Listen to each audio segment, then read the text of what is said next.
오늘 우리들에게 주시는 하나님의 말씀 고린도후서 5장 16절 17절 말씀입니다. 그러므로 우리가 이제부터는 어떤 사람도 육신을 따라 알지 아니하노라. 비록 우리가 그리스도도 육신을 따라 알았으나 이제부터는 그같이 알지 아니하노라. 그런즉 누구든지 그리스도 안에 있으면 새로운 피조물이라. 이전 것은 지나갔으니 보라 새 것이 되었도다. 이 말씀 가운데 성령께서 함께 하시기를 기원합니다. 아멘. 감사합니다. 오늘 하늘의 날 주일을 맞아서 예배에 참석하신 우리 한올 식구들도 있습니다. 모든 분들을 주님의 이름으로 환영합니다. 네, 박수 치세요. 걱정이 많았어요. 날이 한 주간 동안 좀 추워가지고 주일 어떨까 했는데 오늘 날이 굉장히 푸근해서 좋고요. 한 가지 조금 죄송스러운 것은 우리가 리프트가 있었는데 리프트가 지난 주일날 좀 고장이 났습니다. 좀 신속히 수리하려고 했는데 사정이 여의치 않아 가지고 12월 6일로 또 예정이 되어 있다가 12월 6일 예정이 또 이 수리 기사가 또 아파서 입원을 했다는 소식을 들어가지고 조금 더 연장이 될 것 같아서요. 우리 성도들에게도 죄송스러운 마음이고 특별히 오늘 참석하신 분들에게는 더 큰 죄송스러운 마음을 갖습니다. 양해해 주시고요. 오늘 한월 주일인데 우리가 한월 식구들과 1년에 한 3번 정도 같이 예배 드리는 것 같습니다. 총회 주일 때 하고 장애인 주일 하고 오늘 한월 주일 때 그때지만 뭐 1년에 3번이지만 여러분들을 만나게 때마다 굉장히 기쁘고요. 또 함께 식사할 수 있고 함께 기도할 수 있고 함께 찬송할 수 있어서 얼마나 기쁜지 모릅니다. 자, 이럴 때일수록 우리 함께 좀 큰 사랑을 만들어가는 귀한 날들이 되었으면 좋겠다라는 생각을 해봅니다. 오늘 말씀 함께 나눕니다. 청각장애인 영주 씨라고 바빌론에 있는 그대로의 나를 사랑합니다라는 책에서 제가 요약해 왔는데요. 이분이 호주로 이민을 떠나게 되었습니다. 시드니에 정착한 이 영주 씨가 캔터베리 여자 고등학교에 입학을 합니다. 그리고 그곳에서 평생 잊지 못할 감동적인 경험을 한 것을 쓰고 있는데 이런 내용이에요. 원래 저는 상대방의 입 모양을 보고 그 말을 이해합니다. 그런데 이곳 선생님들 중에 코수염을 기르시는 분들이 계셔서 도대체 입 모양을 읽을 수 없었습니다. 그런데 어느 날 코수염을 기르는 선생님들이 저를 위해서 코수염을 전부 다 밀고 오셨습니다. 오직 저 한 사람만을 위해서 말이지요. 배려라는 것을 생각해 봅니다. 상대와 눈높이를 함께 해주는 것. 공감은 내가 그에게 다가가 함께 하는 겁니다. 사랑은 단 한 사람의 학생을 위해서라도 아껴온 코수염을 밀 수 있는 것 아니겠습니까? 청각장애인 영주 씨는 호주인 담임 선생님으로부터 배려와 공감과 사랑을 학교 생활 내내 배웠다고 말합니다. 일본의 소설가 엔도 슈샤쿠가 사해부군서라는 소설을 발표했었는데 예수님의 생활에 대한 이 소설에서 엔도 슈샤쿠가 그린 예수님의 모습은 기적을 일으키는 전능자가 아니었습니다. 그는 병자를 낫게 하지도 못하고 기적을 행할 능력도 없습니다.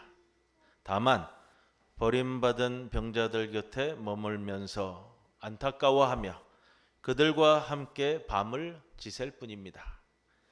사람들은 그의 무능을 비웃고 화를 내기도 했습니다.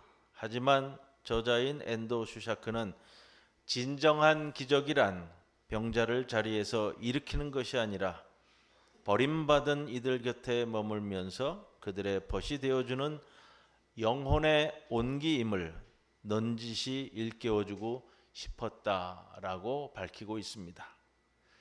사람들의 시선을 끌만한 능력은 없다 해도 어려운 사람들 곁에 다가서는 일은 누구나 할 수 있지 않겠느냐.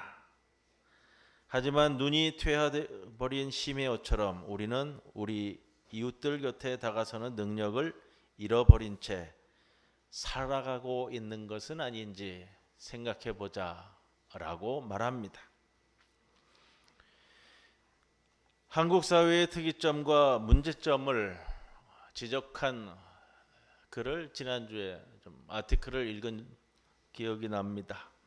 이분이 한국 사회의 특이점과 문제점을 이렇게 이야기합니다. 첫째, 한국 사회가 가치하는 울음이 없다. 세월호 사건, 이태원 사건, 전장현 지하철 투쟁 사건, 사회적 공간에서의 울음이 없다라고 이야기합니다. 그저 담당자들은 피하기만 하고 회피하려고만 하는 사회가 한국 사회다.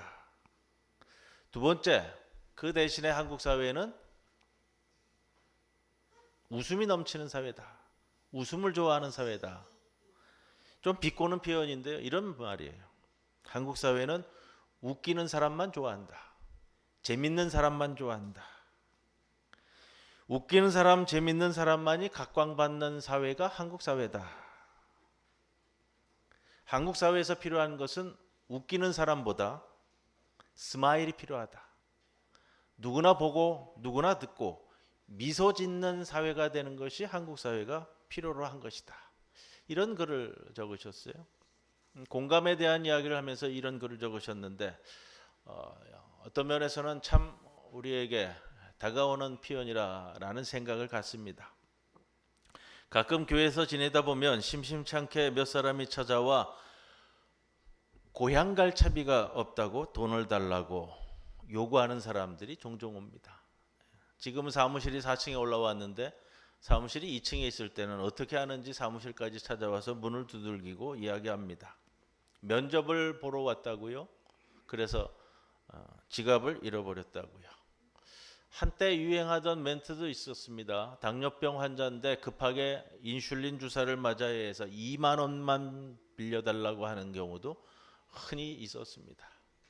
또 한때는 누가 응급실에 급하게 입원했는데 이런저런 멘트로서 돈을 요구하는 경우가 있었습니다.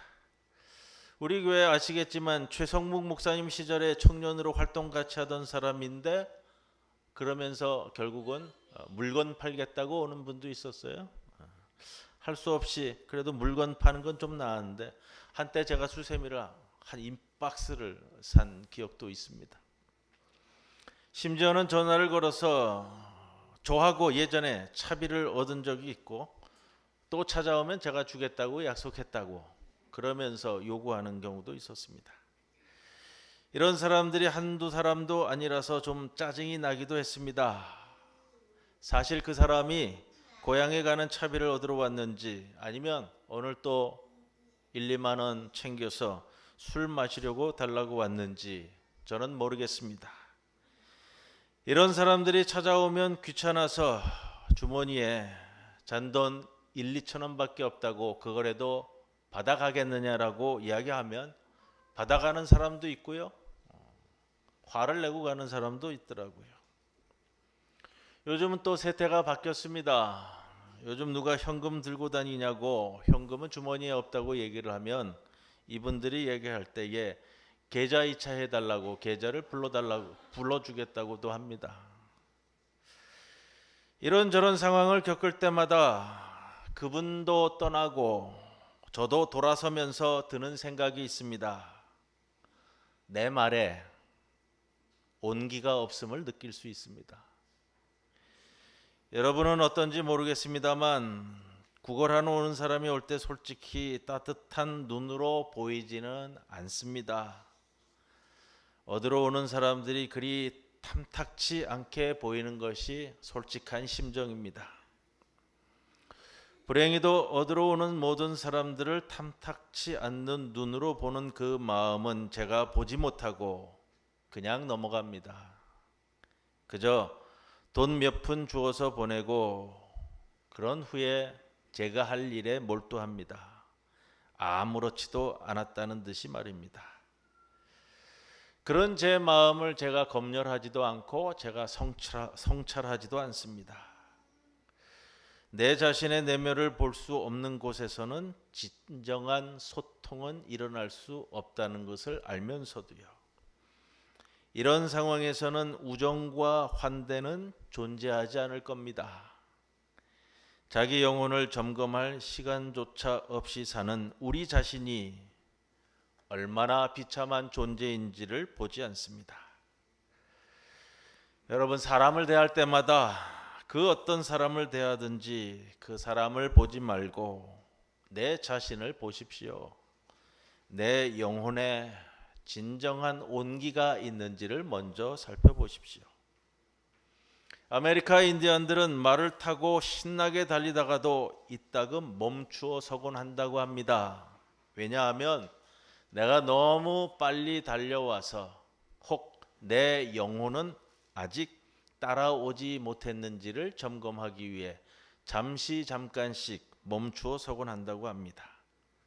그래야 따뜻한 소통이 있는 사회가 되지 않겠습니까? 오래전 일입니다만 제가 아프리카 케냐에 있는 동아프리카 장로회 대학을 다닌 적이 있습니다. 그때 기숙사를 같이 쓰던 룸메이트가 자기 집을 한번 같이 방문하자고, 자기 교회를 한번 같이 방문하자고 요청한 적이 있습니다. 그래서 그 요청에 부응해서 참 먼 곳이었어요. 승합차 같은 작은 버스를 몇 번씩 옮겨 타고 좋게 한 4시간은 걸쳐서 가야만 하는 곳이었습니다.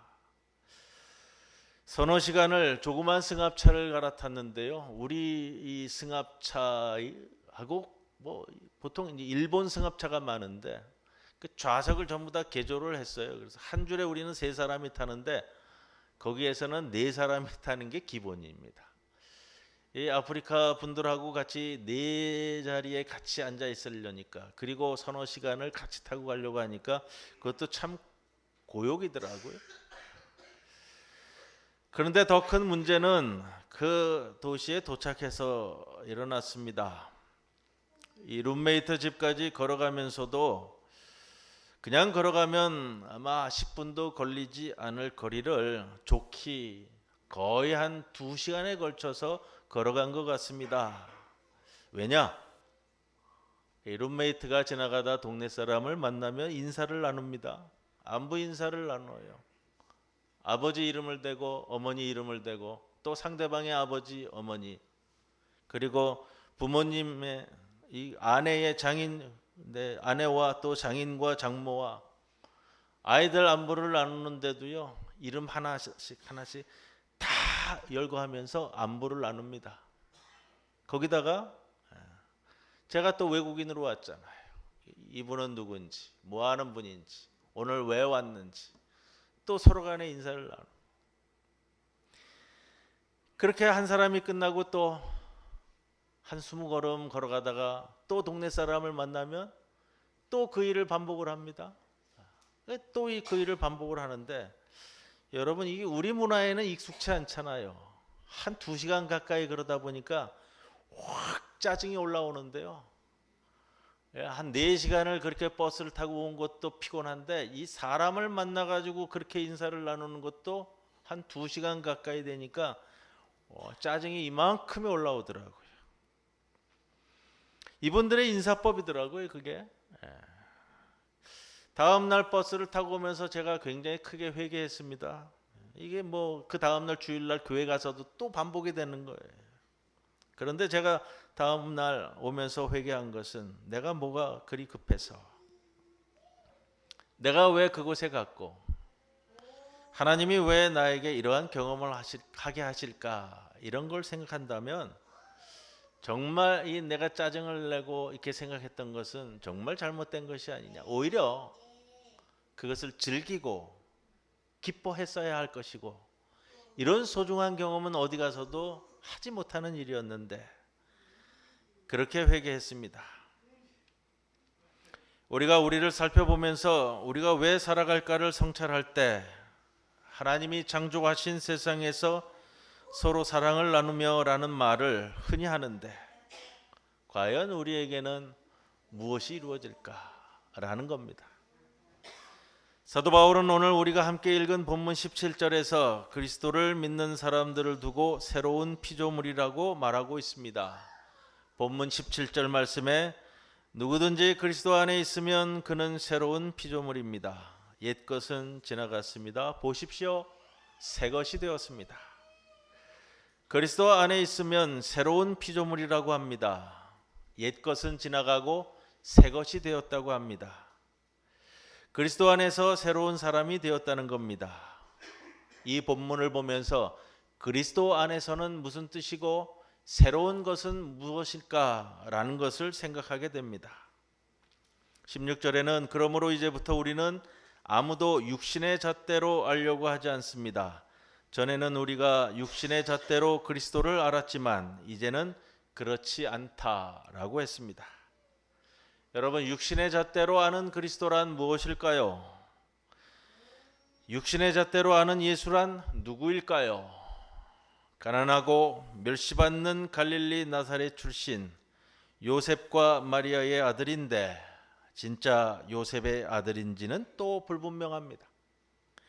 주로 복음서에서는 마리아의 아들로 나옵니다. 그리고 그는 아버지처럼 가난한 목수입니다. 그리고 이 청년이 어느 날 세상 바꿔 보겠다고 하나님 나라 운동을 하다가 체포되어 십자가 처형을 당했습니다. 똑똑한 사람인데 참 안 됐습니다. 여기까지가 예수님을 육신으로 보는 겁니다. 이것이 세상 이야기, 육신의 이야기입니다. 그런데 우리는 예수님을 하나님의 아들로 고백합니다. 그가 요셉과 마리아의 아들도 아닌, 가난한 목수의 아들도 아닌, 그 자신 목수가 아닌 하나님의 아들로 보겠다는 것이 우리 그리스도인의 신앙의 시각, 곧 믿음입니다. 바로 이 바탕에서 살아가는 것이 새로운 피조물이라는 겁니다. 오늘 대림절을 맞으면서 새로운 피조물이 된다는 것이 무엇일까? 우리는 생각해 봐야 할 것입니다. 엊그제 성경 공부 시간에 목사도 함께 모여서 성경 공부하는 타임이 늘 있습니다. 하면서 중요한 구절을 참 제가 가슴 깊이 박은 것이 있는데, 창세기 35장 27절 말씀에 아브라함과 이삭을 거류민으로 이야기합니다. 이 거류민이 뭘까? 함께 말씀을 나누다가 정확한 표현을 말씀해 주시더라고요. 뭐냐면 거류민이라는 것은 요즘으로 얘기한다면요, 불법 체류자예요. 불법 체류자. 여러분, 아브라함과 이삭과 야곱과 요셉은 불법 체류자로서 살았습니다. 이스라엘인들이 가지고 있는 그들의 신앙에 불법 체류자, 흔히 성경에는 나그네라는 표현을 썼는데요. 자, 그것을 생각한다면 우리 주변에 있는 우리의 이웃을 바라볼 때의 시각이 어떻게 고쳐져야만 하는가라는 것을 생각해 볼 수 있지 않겠습니까? 오늘 대림절을 맞습니다. 하나님이 이 땅에 오신 사건입니다. 대림절은 성탄절 전 4주 전부터 시작이 됩니다. 그래서 금년에는 12월 3일인 오늘이 대림절 첫째 주일이면서 대림절이 시작됩니다. 이 대림절은 12월 24일까지 지속될 겁니다. 그런데 금년에 들어서 대림절이 가장 짧은 해가 금년입니다. 대림절이 크리스마스 4주 전 주일에서 시작이 되기 때문에 크리스마스가 토요일 날 시작된다면 보통 11월 28일경에 대림절이 시작이 돼서 가장 긴 대림절 기간을 갖게 됩니다. 아마도 가장 짧은 대림절이 우리들에게 무슨 의미를 줄까? 여러분, 대림절의 시작과 함께 교회의 달력은 한 해를 첫날 시작하는 날짜가 바로 오늘 날짜가 됩니다. 성육신이 먼 곳에 있는 것 같지만 이미 와 있고 아직 안 오시고 앞으로 올 것이다라는 대림의 소망을 갖고 시작하는 절기가 대림절기인데, 여러분, 그런데 이 12월은 우리나라 땅에서 세상 절기는 끝나가는 시점입니다. 단풍이 지고 생명이 사그러 들어가는 시기인데, 교회력에서 대림절은 새해의 시작이 되는 겁니다. 세상은 어두워가고 생명성이 사라져가고 그러한 시기가 되었지만, 기독교에서는 생명을 선포하는 절기입니다. 그리고 그 생명이 우리와 함께함을 이야기하는 것이 대림절 절기입니다. 참으로 아름답고 참으로 기독교다운 고유한 절기라는 생각을 해봅니다. 우크라이나와 러시아가 전쟁 중에 있습니다. 이스라엘과 하마스가 전쟁 중에 있습니다. 기후 위기를 절실히 느끼는 것이 또한 2023년 이 한 해였습니다. 우리 인류에게 희망이라는 것이 과연 존재할까? 사람은 존중받지 못하고 누구나 두려워하고 불안해하고 생명은 시들어갑니다. 그럴 때 모두 다 휩쓸려 지나가는 것이 아니다. 아직도 빛이 있다. 그 빛이 우리와 함께 있다. 하나님이 우리를 사랑하시고 그것을 위해서 사람 가운데 오셔서 우리와 함께 하신다. 그것을 선포해 나가는 것이 기독교입니다.